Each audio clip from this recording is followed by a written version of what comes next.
Welcome to our channel. నమస్తే అండి. నమస్తేనమ్మా. ఇన్ని రోజులు ఉత్కంఠగా ఏదో చూసిన రిజల్ట్స్ అయితే బయటకు వచ్చేసినాయి. మనం అందరం అనుకున్నట్టే విజయ దుందుబి మోగింది కూటమికి. ఇదంతా బాగానే ఉంది, ఓకే, అందరం సంబరాల్లో ఉన్నాము, అందరం బాగానే హ్యాపీగా ఎంజాయ్ చేసాం. లాస్ట్లో అంతా అయిపోయిన తర్వాత సీఎం జగన్మోహన్ రెడ్డి పాపం ఏడుస్తూ ప్రెస్ మీట్ పెట్టారు. అంటే ఆయన బాధపడుతున్నారు, ఏమైంది అందరూ ఇలా చేశారేంటి అన్నట్టుగా ఆయన క్వశ్చన్ చేస్తున్నారు. అసలు దాని గురించి మీ అభిప్రాయం? ఈ రాష్ట్రంలో అతను నిన్నొక్కరోజు ఏడిశాడు. 5 సంవత్సరాలుగా దాదాపు కొన్ని కోట్ల మందిని ఏడిపించాడు. అవ్వాతాతలు అంటున్నావు, అతనిటి పెట్టుకొని అవ్వాతాతలు ఆ ఓట్లేమైనాయో తెలియదు, ఆ భగవంతుడికి తెలుసు. అరే బాయ్, అవ్వాతాతలకు పెన్షన్ పెంచుతానని చెప్పి 5 సంవత్సరాలు 1000 రూపాయలు ఇన్స్టాల్మెంట్గా పెంచావు. నీకు ఇన్స్టాల్మెంట్గానే వాళ్ళు చెప్పారు, మొన్న ఇచ్చారు నీకు ఒకసారి అవకాశం, ఇంక ఇన్స్టాల్మెంట్, ఇంక 20 సంవత్సరాలు 50 సంవత్సరాలు నువ్వు బతుకుంటే నీకు ఒక ఇన్స్టాల్మెంట్ ఇస్తారు. ఆ రోజు చూద్దాం నీ పరిస్థితి బట్టి. మళ్ళీ చెల్లెమ్మలు, అక్కలు, చెల్లెమ్మలకి ఎంతో సహాయపడినాను. అయ్యా, ఎంతమంది చెల్లెమ్మలు, నీ సొంత చెల్లెలు ఏమైందన్నా? అరే జగన్ భాయ్, నీ సొంత చెల్లెలు ఏమైంది? నీ తల్లి ఏమైంది?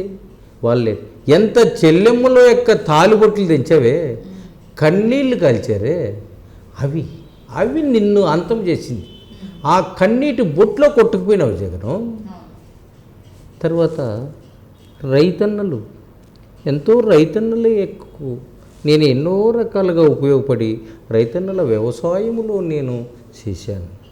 ఆ ఓట్లన్నీ ఏమైనాయో తెలియదు, ఆ ఓట్లన్నీ ఆ భగవంతుడికే తెలుసు.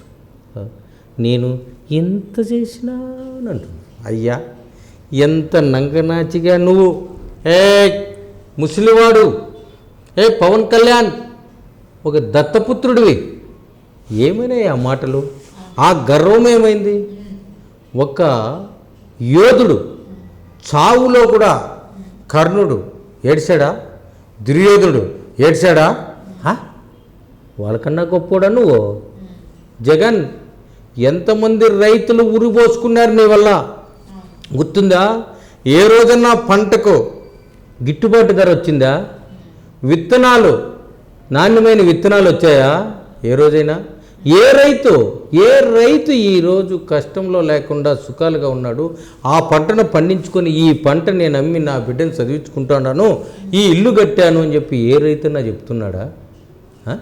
అయ్యా జగన్, నేను ఈ రాష్ట్రానికి, అందరూ ఎంతోమంది ఈ రాష్ట్రాన్ని సుభిక్షంగా ఉండేటట్లు నేను ఎంతో సేవ చేశాను. నేను నొక్కాను నా గొంతును, నాకేమో అర్థమే కావడం లేదు.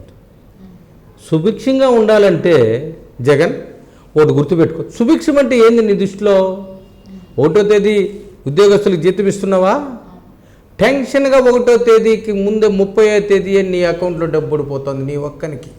సాక్షి పేపర్లో మిగిలిన కాంట్రాక్ట్లు ఇవేవి ఎన్నో బాధలు పడుతూ కుటుంబ సభ్యులు 1వ తేదీయో 10వ తేదీయో 15వ తేదీయో డబ్బులు వస్తే ఇంటి బాడికి కట్టుకుందాం, పిల్లలకి ఏదైనా కావాల్సిన అవసరాలు తీర్చుకుందామంటే అవసరాలు తీర్చావా జగను? ఈరోజు ఏడుస్తున్నావే. మహాభారతంలో ఒకటి గుర్తుకొస్తుంది. దుర్యోధనుడు తన కుటుంబ సభ్యుల్ని అందరినీ పోగొట్టుకొని కాలంగి మడుగులో దాంకొని ఉంటాడు. అక్కడ వెతుకుతాడు. శ్రీకృష్ణ భగవంతుడి యోగ దృష్టిలో చూసి ఎక్కడ దాంకొండారని చెప్పేసిందే భీముడికి చెప్తే, భీముడు ఒక తాడు కట్టుకొని పోయి కాలంగి మడుగులో దాంకొని ఉంటే పిలుస్తాడు. పిలిస్తే రాడు, అంటూ ఉంటాడు. బయట వస్తాడు, ఈడ్చుకొని వస్తాడు దారం కట్టి. అప్పుడు చెప్తాడు, మామశకుని మాటలిని మోసబోతినిగా అని కొన్ని చరణాలు మహాభారతంలో వదులుతాడు. నువ్వు విజయసాయిరెడ్డిని, వాడు సజ్జల రామకృష్ణారెడ్డి హాఫ్ నాలెడ్జీ నా కొడుకల్లో పెట్టుకొనేసి వాళ్ళు చెప్పిందే ఇంట్లో కూర్చొని పరిపాలన చేసావు. ఒక మంత్రికైనా నువ్వు పర్మిషన్ ఇచ్చావా? ఒక ఎమ్మెల్యేనన్నా నీ దగ్గరికి రానిచ్చావా? ఒక సమస్య నువ్వు పరిష్కారం చేసావా? లేదే. 151 మందిని ఎమ్మెల్యేలు ఇచ్చినటువంటి ఈ ఆంధ్రప్రదేశ్లో నిన్ను చూడాలంటే అసెంబ్లీలో చూడాలా, టీవీలో చూడాలా. మంత్రుల్లో 2-3 మంత్రులకు నువ్వు అవకాశం ఇస్తావు. మిగిలిన మంత్రులు నిన్ను చూసే పనే లేదు, నిన్ను అడిగే పనే లేదు. ఒక దళిత ఎమ్మెల్యే కానీ, ఒక దళిత మంత్రి కానీ ధైర్యంగా వచ్చి నిన్ను అడిగే స్థాయి ఉందా? లేదే. ఎంతోమందికి ఆశలు చెప్పావు, ఎవరికి ఏమైనా తీర్చావా? నొక్కినావు నొక్కినావు నొక్కినావు. నొక్కితే డబ్బు పడిందా? ఇప్పుడు ఎంతమందికి పడింది డబ్బులు? ఇది నొక్కి ఎన్ని రోజులు అవుతుంది? మార్చి పోయి 3 నెలలు అవుతుంది, జూన్ వస్తుంది. ఈవేళకి ఆ నొక్కిన డబ్బు ఎందుకు రాలేదు బా జగన్? వచ్చిందా? నువ్వు నొక్కిండే డబ్బు పడిందా? లేదే. ఏమైంది ఆ నొక్కిండేది? నొక్కుడంతా అయిపోయింది, నీకు నొక్కేసినారు పీక, అయిపోయింది నీ కథ. ఇంకా నువ్వు ఎదురు చూడాలి, నీ కోసం వెయిట్ చేస్తాం. అయ్యా, అతనికి నవరత్నాలు అన్నాడు. ఎన్ని నవరత్నాలు? 9. ఆ నవరత్నాలు కొంతమందికి వేశారు, తీసుకున్నావు. దాంట్లో 2 రత్నాలు ఎగేసి ఇచ్చాను నీకు. కేసులు 11 ఉన్నాయి నీకు.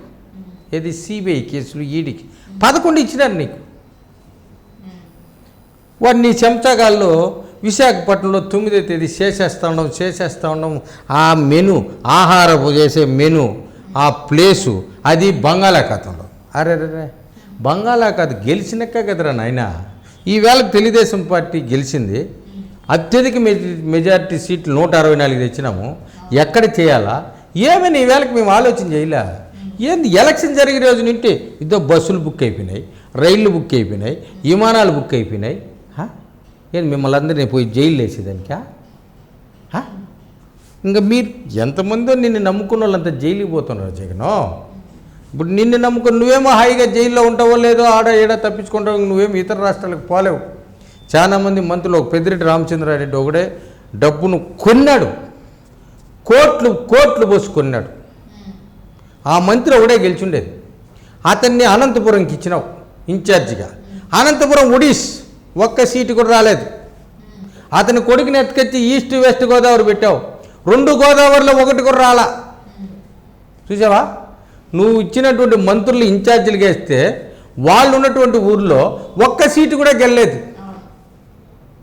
రామచంద్రారెడ్డిని తరుముకుంటూ చెప్పులేసి అట్టింటి వచ్చేసా. ఇక డబ్బుతో కొన్నావు. రామచంద్రారెడ్డి 3,000 రూపాయలు ఇచ్చి డబ్బుతో కొన్నాడు. వాళ్ళ తమ్ముడు 5,000, 3,000 ఇచ్చి కొన్నావు. నీ కొడుకు 7 నియోజకవర్గాల్లో 500 కోట్లు పెట్టి గెలుచుకొని పెట్టావు. డబ్బుతో కొనుక్కొచ్చినావు.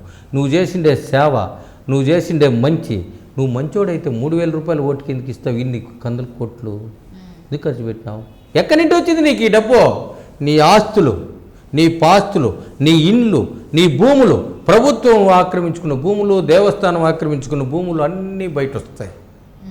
ఇంకా కొన్ని రోజులు, జూన్ 30 దాటితే జూలై 1st వీక్లో అన్నీ నువ్వు రామచంద్రారెడ్డి చేసిండే అక్రమాలు, రామచంద్రారెడ్డి తమ్ముడు చేసిండేది, మీరు ఎవరిని ఏ విధంగా హింస పెట్టినారు, ఏం చేసినారు, ఏ విధంగా ఎవరు ఆస్తులు కొల్లగొట్టినారు, అన్నీ ఒక్కొక్కటే బయట వస్తుంది.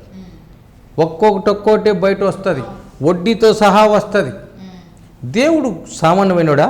ఇప్పుడు ఎవరు ఓడిచ్చిరి? తెలుగుదేశం ఓడిచ్చిందా మిమ్మల్ని?